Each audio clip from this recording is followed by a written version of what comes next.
Welcome to everybody to this session on improving microdata in Europe.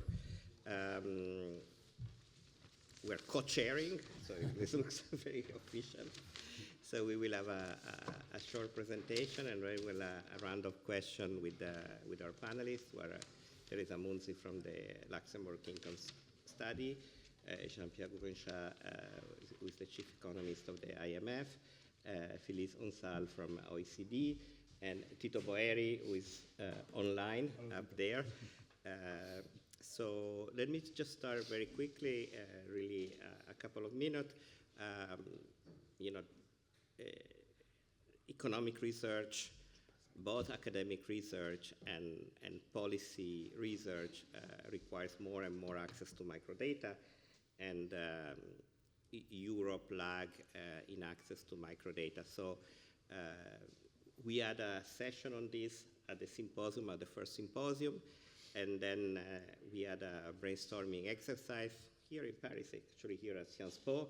And Filippo has been really, I've been free riding on Filippo mostly. Filippo has been doing most of the work. But we put together a white paper which is based on this brainstorming exercise. I basically said that economic research require more and more access to microdata. Access to microdata, it's difficult. It's difficult in Europe.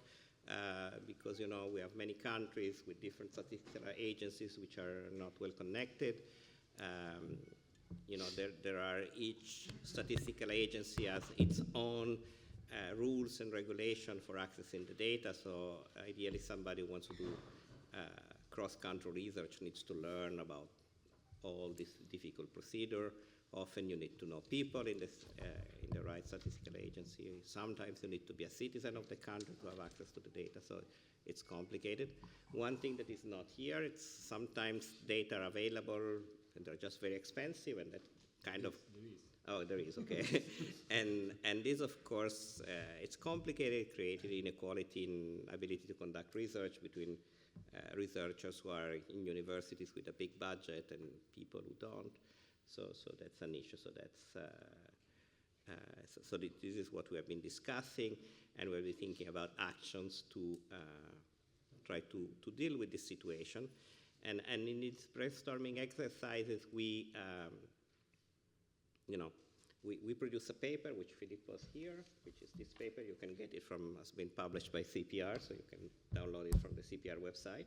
It's actually in the app. In the app, you will see that you can click it. So extra use of the app. And so this paper is kind of the result of this brainstorming exercise, and there's a bunch of ideas, and we realized that each of us does research in different disciplines on the needs of somebody who does research on competitiveness, like Filippo might be different from somebody who does research in economic history. And in the paper, we have several ideas on how we could, improve the situation along several dimensions. But besides this general idea, we also have a very concrete proposal for, let me skip all this stuff. We have a complete proposal to create a microdata infrastructure, which should be kind of the backbone, starting with some specific type of data, but that could be a backbone for disseminating other type of data. So Filippo will talk for a few minutes about this idea, and then we'll open the discussion. So thank you very much, Ugo. It's such a pleasure to see the promoters of this initiative. This is a new initiative, but it's basically started already in the 2010 when at the ECB we started CompNet with the support of Vito Gaspar. Now all the commission was there. So sorry, Vito, Costanzo, sorry. I don't know. Vito was also in part, but not as Marco Buti, the commission. So it was a great initiative. So basically, what we have is that since then we have been actually making a lot of progress. You recall, just to give you a sense of what was CompNet before, it was a set of micro-aggregated data that we were actually collecting, running, asking the individual sort of research departments of the banks to run codes to produce a set of comparable indicators on indicators related to productivity and drivers of productivity. So the next sort of step is getting more granular, first of all, and second of all, not just producing a set of indicators which is available every year, but rather something that can be actually used and operated, maybe every 2 months or every month. So at the request of the users, the researchers. So the idea is the following: we started 4 years ago on this more granular part, while CompNet continued to go ahead. Out of a project that was financed by the European Commission. So the idea was figuring out where were the micro sort of determinants of the relation between productivity and intangible investments. So what we did was putting the business registers data. So we asked the Statistical Institute to put the business register data and the identifier of the firm at the center, at the backbone, and then connecting with a number of statistics and surveys which were already available because the Eurostat asked to produce these statistics. So we actually enlarged also to include not only items related to intangible investment, but also to international trade statistics, and most recently we add the PROTCOM on the left, that basically is the connection between sort of splits price and quantities, as well as most recently energy consumption survey. So basically this is in a nutshell something that can be developed, as Ugo was implicitly saying, on a bunch of additional data sets. So that is the experiment that we were doing.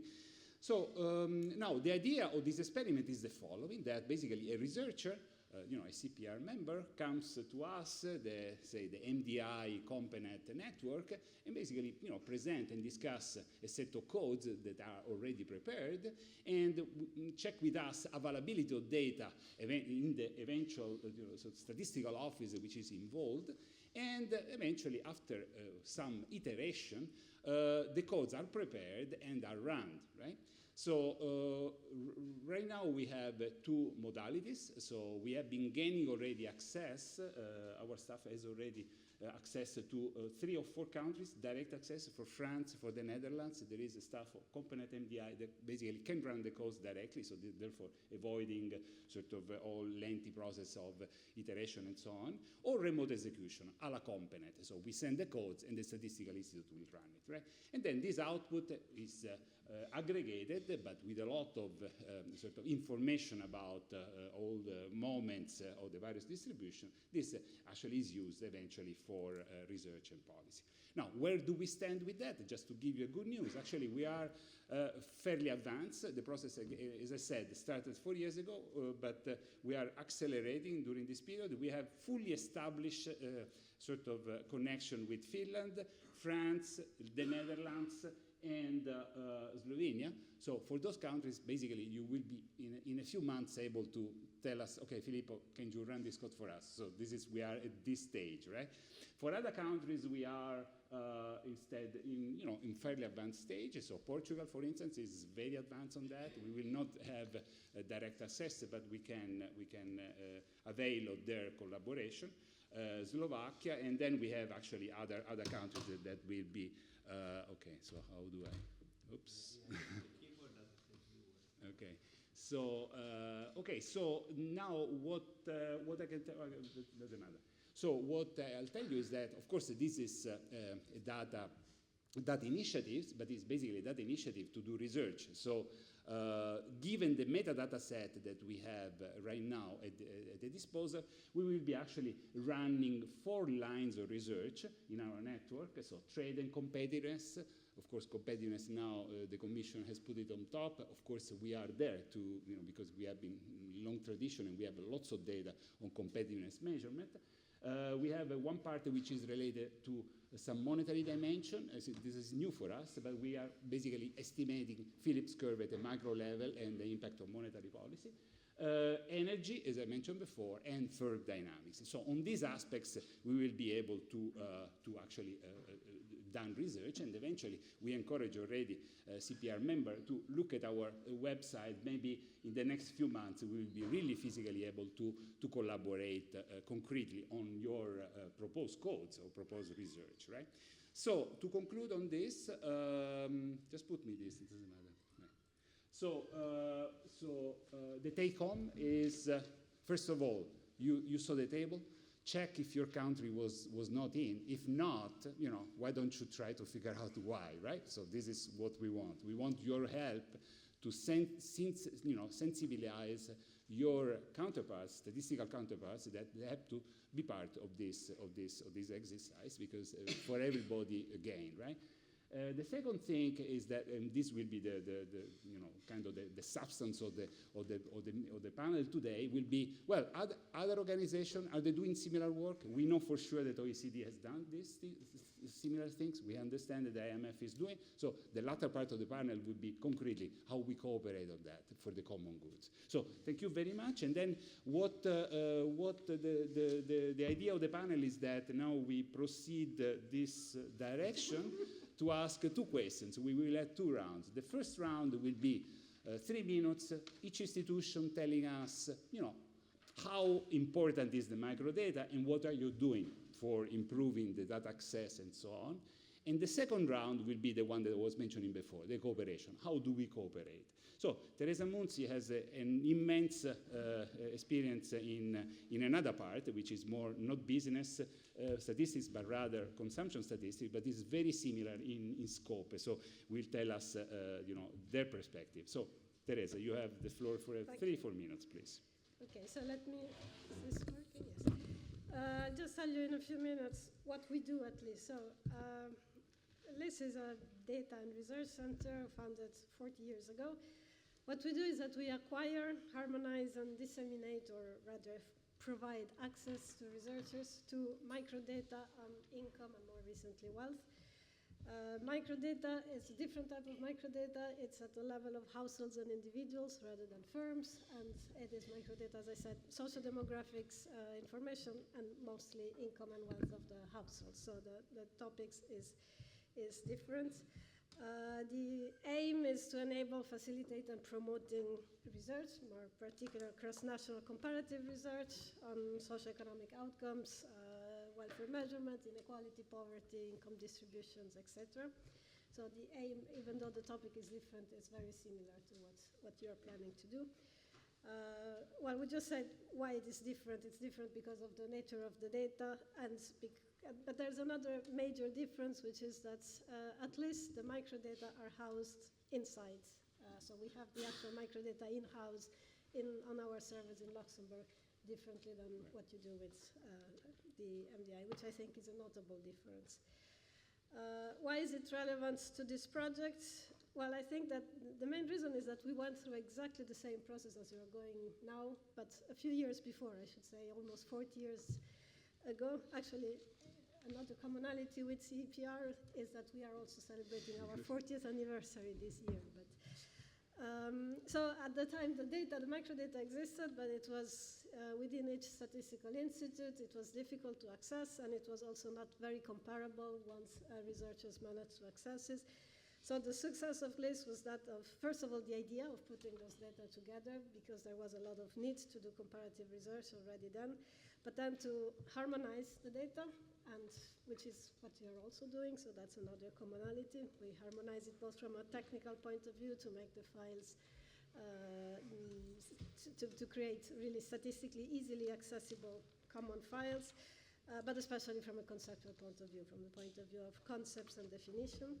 But the other side of the success of LIS is the way we provide access to the data. So we built an ad hoc system of remote execution, which allows researchers to send in statistical jobs. The system works 7/24. It's automatic. It's almost completely automatic. So we receive a lot of requests. We receive 80,000 job requests per year. We have over 1,000 users. And I think that was a large part of our success and why LIS still exists today. And maybe we'll continue on that later. Okay, so thank you very much. So Pierre-Olivier, please.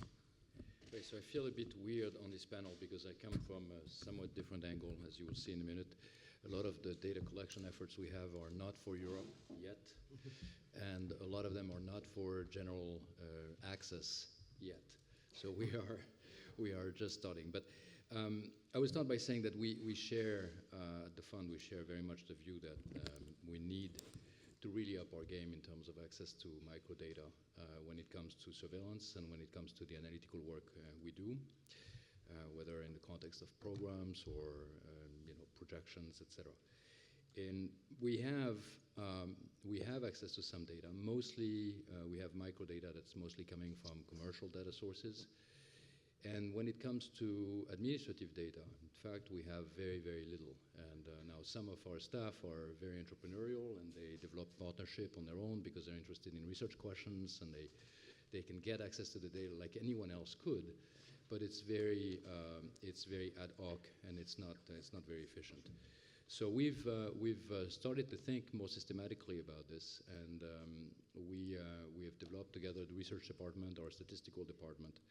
We're trying to create a more systematic set of partnership with central banks and statistical agencies that would allow us to have access to some of the administrative data. So that can be firm-level data, a bit like what the CEPR initiative is doing. It could be like household-level data. It could be credit registry data. It could be derivatives data. And right now we're basically 1 year in. And we've tried to do this and build it up from the ground up. The value proposition for us is to tell all of these organizations, central banks, and statistical agencies, and tell them, look, we're a part of you. We're a multilateral organization, so you own us, and so you could consider that the data stays within the family. And so let's think about ways in which we can access the data. We've developed partnerships with 4 countries. 3 of them are in Latin America. It's Colombia, Brazil, and Chile. We have also a partnership that's underway with the UK. And each of them is starting from a particular research question that these countries are interested in, and they're also dovetailing well with what we want to look at. And so we're building this project by project. So there is no effort at this point, and this is a big difference with the other initiatives that have just been discussed. There is no effort yet to harmonize and to make the data sort of integrated across countries. That's a much, much taller order. We hope to get there, and that's the ultimate destination, if you want, is to get there. But we first want to build a relationship. We want to build the connections so that gradually we can get there. The data stays in the countries where it's hosted. So we're not asking the data to come on the IMF servers. I think that would be also a very tall order given the confidentiality requirements.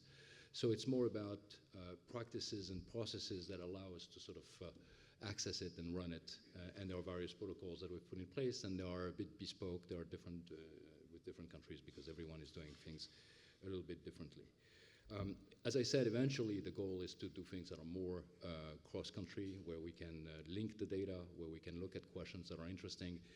We get a lot of requests. Many countries are aware of the initiative and are reaching out to us, and we're building it very slowly because we want to make sure we have the resources. It's not just a question of listing a data set and saying, okay, well, we have some household level data for Thailand. It's making sure that we are actually going to be using this data for something that is useful for those countries and for the fund. So this is where we are. And I think this is very promising. As of now, as I said, this is something that is entirely internal. So if you work at the fund, then you can get involved in some of these research initiatives with country-level data. One could imagine that eventually there would be something that could be cleaned up, be anonymized, et cetera, and be made available. But again, this is maybe step 3 in the process, and we are halfway to step 1. So I don't want to overpromise here. Thanks. Thank you very much, Filiz, for OECD. Yeah. Please.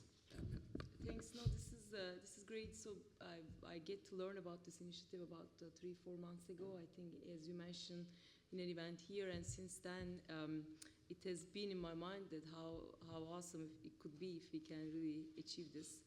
So in the economics department of the OECD, as you may know, we have been working with Microdata to develop policy recommendations for our member countries for a very long time. And most often, we do not access country-level data, the primary source of data, but we rely on commercial providers or our partners in governments. More specifically, our analysis in recent years have been using commercial data sets on financial accounts frequently and rather successfully. One example of this is that, for example, we looked at the drivers of firms' productivity based on the Orbis database. And while this database, of course, provides a rich information, there are several drawbacks that I would like to mention here in terms of their scope and diffusion. First of all, they're extremely expensive data sources, as you may all know. Even for us, it's a very important part of our budget. Second, they are far from covering the universe of firms, and their sampling procedures for firms is also very unclear in many countries. And third, the potential to merge the data with other sources that are external to the data provider, such as specific surveys covering currently highly debated topics like ICT or AI adoption or green investment, is very limited. At the same time, we have been exploring some alternative avenues, considering that none of the commercial sources contain much of the information about the types of employees within firms. For that aim, for example, we used linked employer-employee data sets through agreements with partners in national administrations and statistical agencies. And on the other hand, we also have been moving in terms of micro-distributed approaches, which consist indirect and remote access to national representative data sources, also collaborating with other parts of the house, notably Science, Technology and Innovation Directorate, and also under Global Forum on Productivity. However, the richness of this data is reduced when we focus on micro-aggregated moments, which we have the access, and it is quite hard to expand the access across countries beyond those volunteering for specific projects. In other words, there are ad hoc rather than systematic solutions to our access to microdata, and overall the process to conduct the analysis and reach the data is very lengthy, making timeliness difficult to achieve. It often also depends on personal contacts, and therefore making the sustainability of this access very questionable.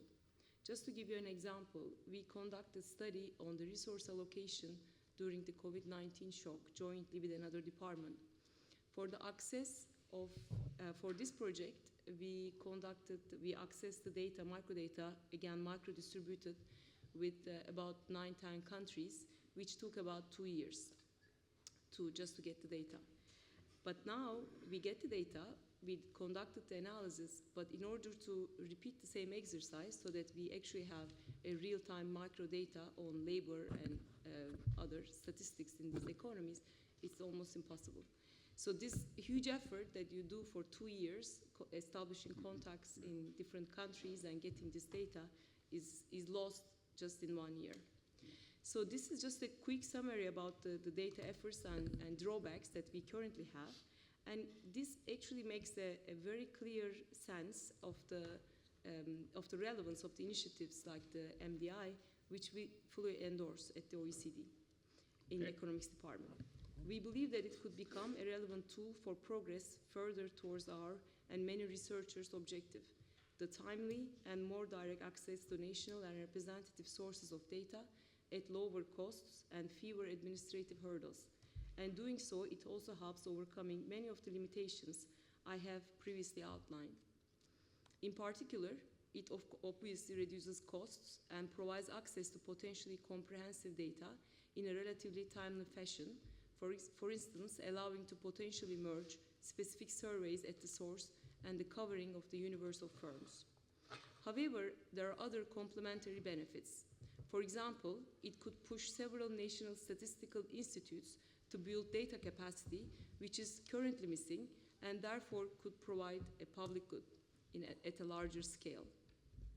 And second, it goes a step further by reducing administrative burden and harmonizing the data across countries, strongly decreasing the high fixed costs currently associated with cross-country studies based on microdata. As it was said before, it still remains very difficult to achieve the main goal, which is perhaps a pooled cross-country microdata set. However, this initiative, we believe, is a very important step in the right direction. Thank you. Thank you very much, Filiz, in particular because this endorsement totally unexpected. You didn't tell me before, so it's very good. Welcome. Tito, please, from Milano, wherever you are, go ahead. Well, thank you so much for inviting me. I'm just apologizing for not being with you, but I will join the symposium tomorrow night. Let me say first that I could talk from the standpoint of a user or from my experience when I was president of Italian Social Security and the type of policy that we adopted there to allow researchers to have access to data. But the first thing I want to say is that I do strongly believe that any sound evidence-based policy evaluation needs to rely on microdata because it's the only way to establish the type of causal effect that allow to draw conclusions that are useful for policy. So it was just on this spirit that when I was president of Italian Social Security, I worked hard in making it possible for researchers and people able to really work with a large data set and apply sound econometric and rigorous techniques to the analysis of this data to have access to the universe of the data of Italian Social Security. We opted for a three-pronged approach to data access in that case. First of all, metadata that were available to everybody from the website of Italian Social Security. These are aggregate data at level of cells, but rather allow for some cross-tabulation that can be useful in many domains.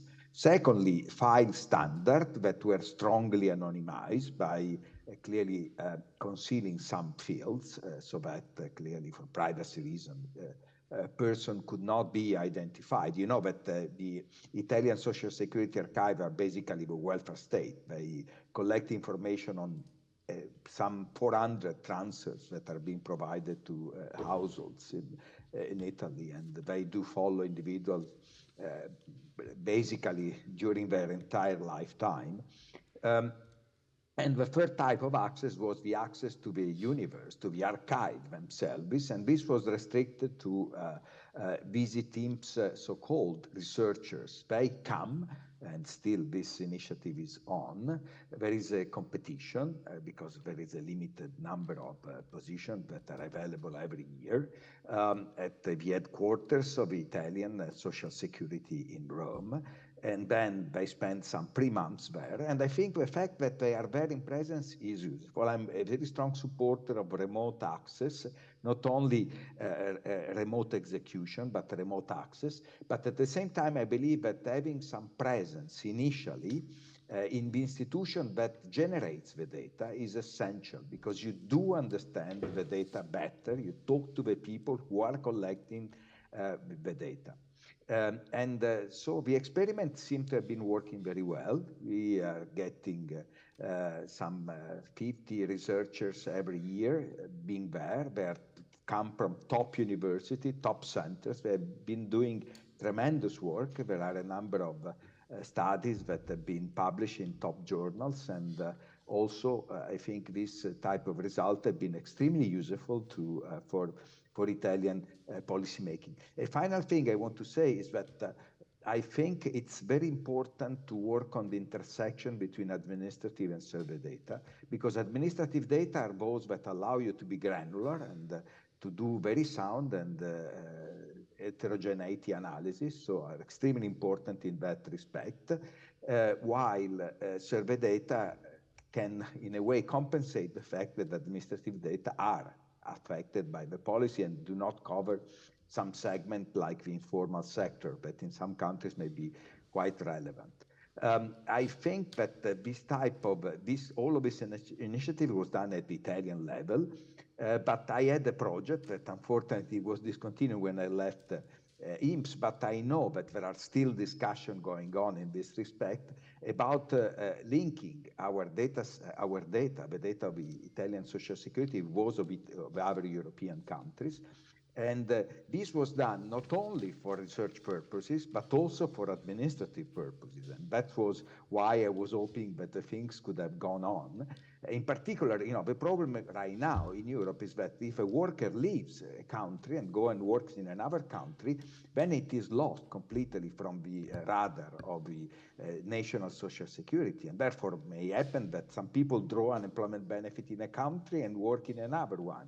Or, there are migrant workers, and there are more and more of those in Europe, who are completely not followed in their career.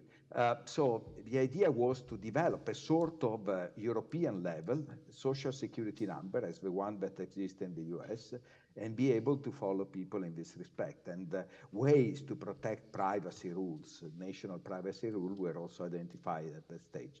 The project is still being discussed, but I don't think there is any longer that type of push that was present at that time. But I think that if this initiative that I do support very much, and the one that was presented today raises the awareness of a need to link microdata at the European level, also that type of initiative may regain importance in Europe. Excellent. Thank you again for the time. Thank you very much. Thank you very much. Before we start the second round, however, I would like to have maybe just quick comments, not so much on how much you would love to have this microdata available, but some ideas, right? There are a couple of sticky points here. First is, as mentioned already, not overburdening the statistical institutes, because that's a real problem. So it's better to really coordinate the initiative rather than going, all of us going there. So that's the first thing. The second thing is actually financing the cost, because some of those statistical institutes have, price for this, which is good, but who financed this, right? So are there any ideas on how we improve, how we, just quick suggestions again, if you can. Otherwise, anybody wants to say, why don't we think? Okay, you think about maybe in the second round we'll do it. Okay, so why don't we start the second round? At this point, yeah, I think I was thinking that Tito was not. No, Tito intervened already. So now the idea is to figure out how we could merge sort of initiative, let's be more operational. Where do we go further? And do you have any suggestion in particular on the concrete initiative that was right now presented? Go ahead, maybe Teresa.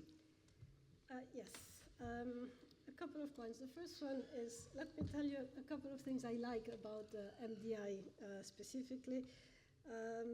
I like a lot the fact that the microdata remains within the NSI.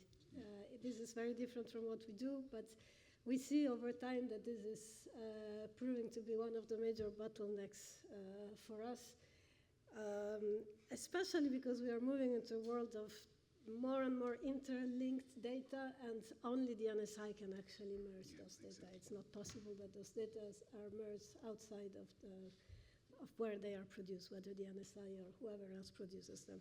So I think that you should stick to that plan. That's one thing. That said, obviously this doesn't solve your problem of overburdening the NSIs. I wonder whether there's a way to find or to think together, because of an access.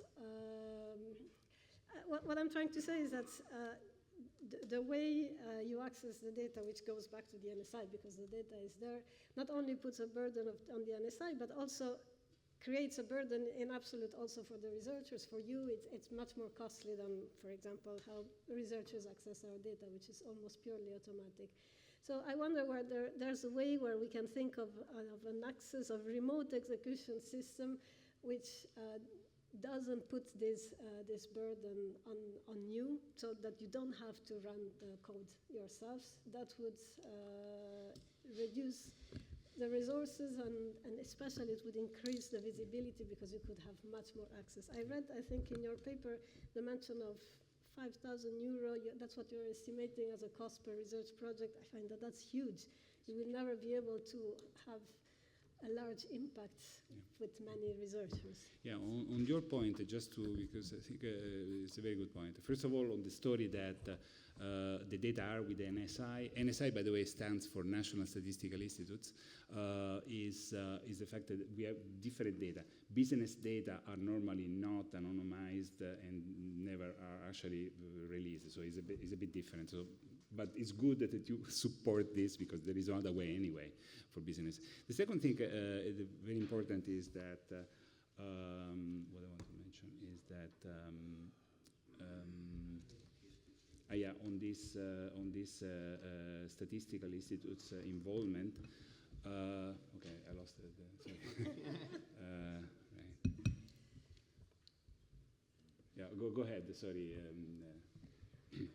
Yeah, I mean, I can say a few things about this. So first, I think what we are doing at the fund and the microdata infrastructure initiative, I think, are very complementary in many ways. I mean, as the presentation made clear, you have this backbone around the business registers, and so you build in the cross-country dimension, and I think that's a really very clever way of approaching it. We are going at it in a much more decentralized way because we face a slightly different set of constraints. I mean, I think the kind of issues, and that speaks to some of the points that have been made earlier as well in interacting with the NSIs.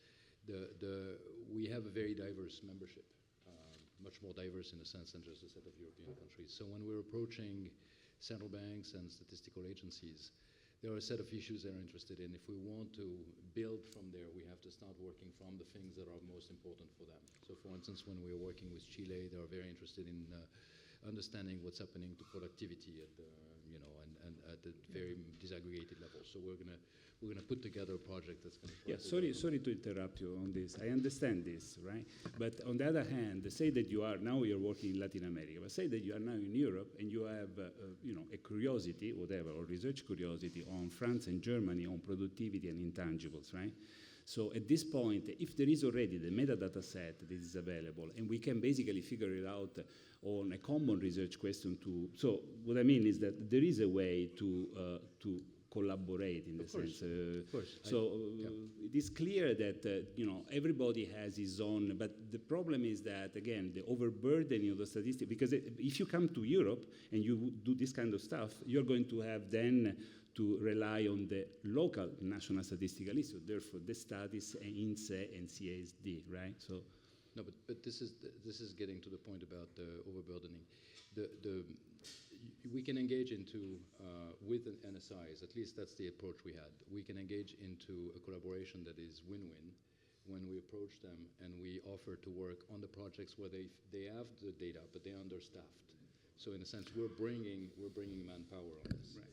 And so then it opens the door. Then we can start getting in, and then we can start getting the data, and then we can extend, and then we can add projects for things that we are interested in, and then so this is how we're approaching this. So I used the example of productivity in Chile, not because Chile would be the only country where you might have these questions. We would have these questions for a lot of countries. But in the case of Chile, that is the thing that opened the door with an agreement with actually not even the central bank at that point, with the Ministry of Finance, where they're very interested in this, but they don't have the resources. So that's the relaxing the constraints. We bring in some of our staff that are going to be involved in working with them, and then we organically grow from there. Sorry about that, to be so picky, but I think I should be very careful, very clear. When you're talking about staff, what kind of staff you're talking about? These are economists or programmer statisticians? Because that's the issue, right? So in the National Statistical Institute, what they need is people that know where the sources are, know how to clean the data. So is this kind of stuff that you are providing them? No. Well, therefore, this is exactly the stuff that they need. This is what I'm telling you. So they are constrained on multiple dimensions. What they are telling us is they're also constrained in terms of the economists that can provide the analysis on this. And so the agreement, actually, in many of these cases, they will provide the research assistants. They will provide the people who are going to be working on the data, and we're going to provide more economists that can work with them. And that's been something that has been working well with the partnership we have. We cannot provide And I mean, in many cases, we cannot touch the data directly. So there is no way in which we could hire a data analyst, or we could hire someone who would be working for the Ministry of Finance in Chile or the Central Bank of Brazil. That would not work as a model. These resources have to come from them. And so we have to find ways in which we can supplement what they're doing. And that's what we've been trying to do. As I said, there is very strong latent demand, so we've been very successful in building it that way, but it has, of course, limitations in that we cannot scale across countries, or we hope to get there, but we're not there yet. Thanks a lot, thanks a lot.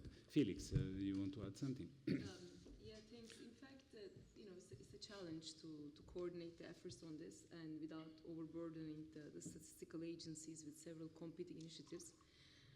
However, there's another way to look at this, which is that exploit the fact that there are so many people asking about microdata to say, look, these separate initiatives in fact signal the huge interest on microdata and developing capacity in that aspect, rather than this is something that you do on the side and it's not worth, it's not that, it's much bigger than this. In this respect, in terms of implementation, I think the provision of clear automated access, of course, will be solutions such as the one in Netherlands and France are very, very useful for everybody, the researchers, and the costs are relatively minimal. But of course, this may be challenging in some other parts where the statistical offices are having issues, capacity issues to respond to ad hoc requests, as you mentioned before. So also going forward, I think this was an idea that I discussed before with Filippo and Hugo, but I would like to repeat that in addition to the meta themes that you put out there, I think it's very important to develop an appealing narrative for policymakers and people that you may expect to fund this initiative, centered around answers that this data could provide. And this data is essential to have this so that people, broader stakeholders, can understand the importance of it. As researchers, of course, we see the value of this, and we have been all discussing this, but it needs to be underscored to the outside world, to the stakeholders, and sometimes also to policymakers. For example, in terms of the green transition and how the firms could play in reducing emissions, while maintaining the high level of production and productivity, or the potential level of AI, these questions, you really need microdata to answer properly and to develop policy ideas.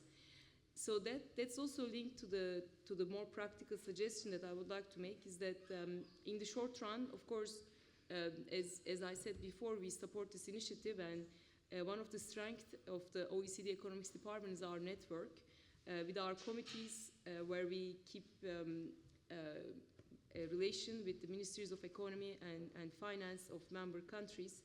And therefore, maybe in one of our committee meetings, you can come and make a presentation on this to get attention on their willingness to invest resources to develop this statistical capacity as well. Because at the country level, it's also the question how they reallocate their fiscal resources, and if a policymaker sees an importance of it and how critical this is. And this again links to the idea of creating a very strong narrative on some of the emerging issues that policymakers care, so that they see, okay, without developing this capacity, I have. But of course, this is more about developing a statistical capacity rather than necessarily. No, but this is actually a very good point. Sorry, Richard. So because basically the idea is that just for the knowledge of everybody, countries are very different in terms of how they treat and they finance their national statistical institute. There are certain countries, like for instance Germany, we convinced the Ministry of Economy to finance the studies to produce the data, right? And they don't charge us, it's like kind of very little. There are other countries instead, like sort of Eastern European countries, let's say, or some other countries that instead, they charge. Otherwise, they don't provide the data, right? Actually, Netherlands is in fact it's very very efficient, but they want to be paid. So there is a differentiation on that, which which basically is what you're saying. So we have to do two things, two actions. On the one hand, saying to the politicians, to the users, to the Minister of Finance, you want to have the data, push for it with your national statistical institute, or find a way to basically finance the National Statistical Institute when even if the Minister of Finance doesn't have the money or doesn't want to convince itself. In fact, in this context, now I recall what I was trying to say, that I think could be one way of getting the CEPR into the picture is that eventually. Right now, we have the staff of CompNet MDI running the codes remote or directly, right? But eventually, what we can have is a situation whereby some individual CEPR or economist basically gets the data access in parallel to us and run his codes basically in parallel with us. So there is, we could create a solution whereby we are not a strict institution like this, but we can accept the help, which is very much related to what Pierre-Olivier was saying. So economists helping basically in the research, but within a framework. That framework that basically has a direct contact with the statistical institutes in a structure, right? So that could be a combination, I think, on the user kind of view that Pierre-Olivier was mentioning and the need instead to financing. Richard, do you want to please intervene? Go ahead. Totally different subject. Say it again. Totally different subject, but if you'll take it. No. So maybe we can if there is any comment on that or suggestion. Thanks for the flexibility. If there is any on this exactly, go ahead, please. Go ahead. Okay, François Bourguignon. It seems to me that today in Thank research, in many research areas, the name of the game is administrative data. No. Now, it is quite clear that we are very, very far from being able to harmonize administrative data between countries. We know how much time it took to do that with surveys. And certainly there will be a long time before it is possible to do that with administrative data. But I believe that there is very much to be obtained from this kind of initiative. And it would be good if it would be possible for CEPR or another entity to bring together researchers working on administrative data, on one type of administrative data, and I have in mind, of course, tax returns, which is the most common administrative data being used, to bring them together and to start thinking about moving in that direction. If nothing is done today, then 10 years from now, this will not be, nothing will be possible. So it seems to me that it is time to get into that. Okay, thank you. Tito, if you want, just raise your hands. So we look at it. Okay, so Richard, please. Microphone there. Thank you. Okay.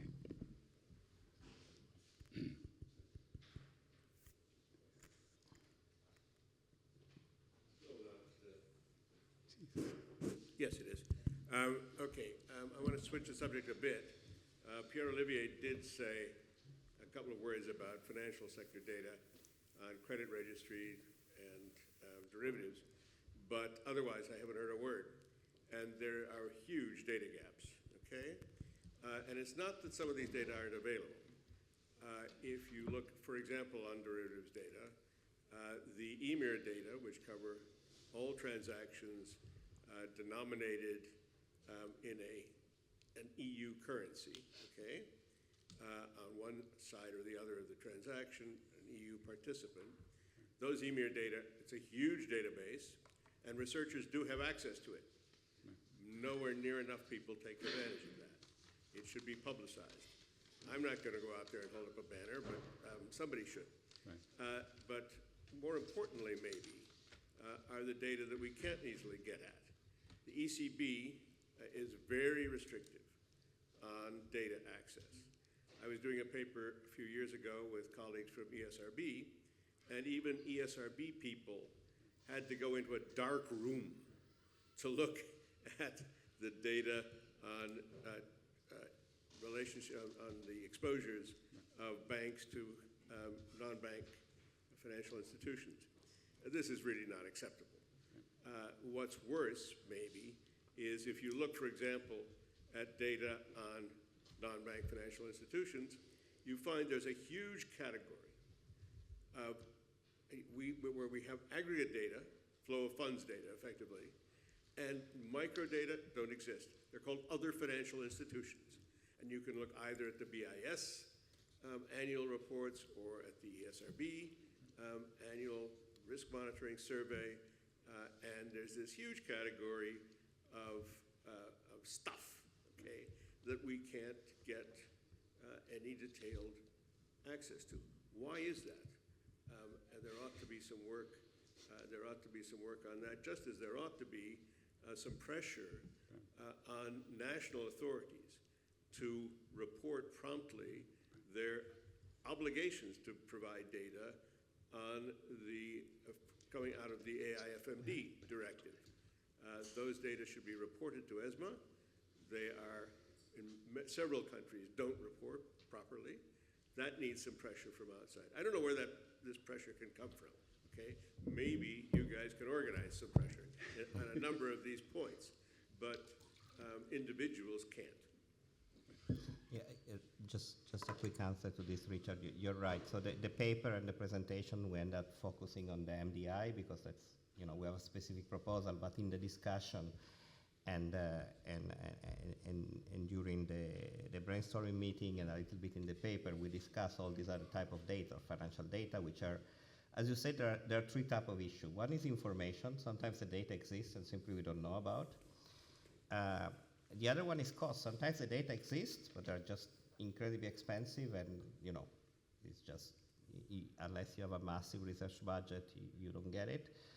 And the third thing, there are all the data which you can have access only if you know somebody, or only if you're part of the institution, or only which for sometimes for very good reason because there are confidentiality issues, but maybe there could be ways to improve access. Thank you. Anybody wants to, the panelists, any additional thought, how we cooperate, how we interact? Tito, any additional? Well, I am not representing any institution, so I can't answer on this specific point. Just two comments quickly on things that were said before.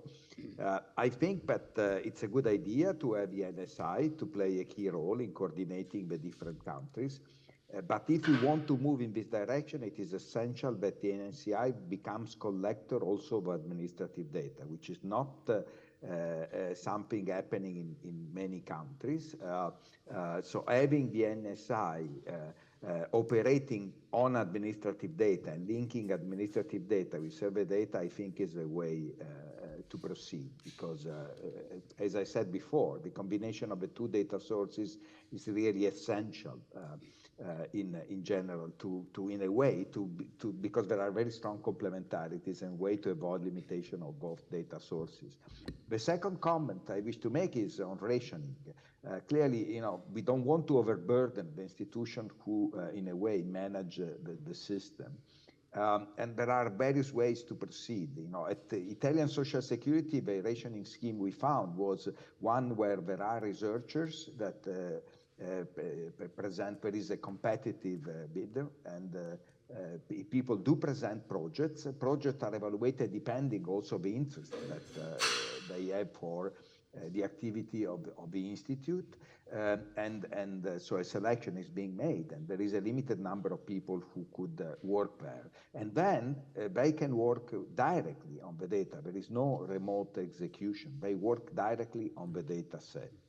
And I don't think that remote execution works very well because it indeed overburdens the receiving institution. I understand that it may not be easy to have a similar rationing scheme. Putting cost and rationing in terms of price may not be, again, an efficient way because there are many young researchers who have wonderful projects and simply do not have the money to carry them out. So some kind of intermediate step. CEPR can also be a very important vehicle in this respect, because clearly access to CEPR is only for people who really are research oriented, do not have commercial motivations, and also know how to use the data. So perhaps CEPR could be a sort of list of researchers who can have access to the system, and so limit access, but that may not be sufficient. So there should be other, perhaps, way to ration in order to avoid congestion in the use. Thank you very Clearly, much. servers are improving, but Thank you very much, there are constraints Tito. also. No, just one quick thing on that, on the NSI link, just for information of everybody, the Eurostat is actually working on this. They call it MDL, Microdata Link. So it's basically in their, but they have their own time. So also one pressure that the CEPR could make is like Eurostat, work faster on this topic. And on the story of remote execution and actually direct access to the data, the problem is really national. There are in certain statistical institutes, the Netherlands, France, and a few others, Slovenia, is possible. In other not. Even in Italy, it's not possible really the direct access to the data. So again, here we should understand and ask ourselves why in Europe there are different ways of treating the data access from countries. That's, I think, the peer pressure that Filiz is talking about. I mean, we have to ask why these differences. Just the last question, Rolf, here. And we close. Rolf Strauch, European Stability Mechanism. Just briefly following up on your question related to costs, I was wondering, since Teresa seemed to have long experience in data management, what are the possibilities actually of commercializing? It's true that we want to have researchers have as much as possible free access, but what is the commercial value, or how can one think about the commercial value of either the data or the services that you can provide as a platform? Yes. And what can one think about cross-subsidiation there? Yeah. No, I think that's critical. Some form of collaboration or taking part of the data costs. That's obvious something that I think that you charge something, but it's not really the main source of. So we try to make it a public good. That's the spirit. So it doesn't really go in that direction. I think we have to close. The only advice is please check in the paper. Maybe you have smart ideas that you want to communicate to Ugo and myself, and look for our progress. And we are doing main progress, and we are working for you in a sense. So help us out. Thank you very much for the participation. Thank you.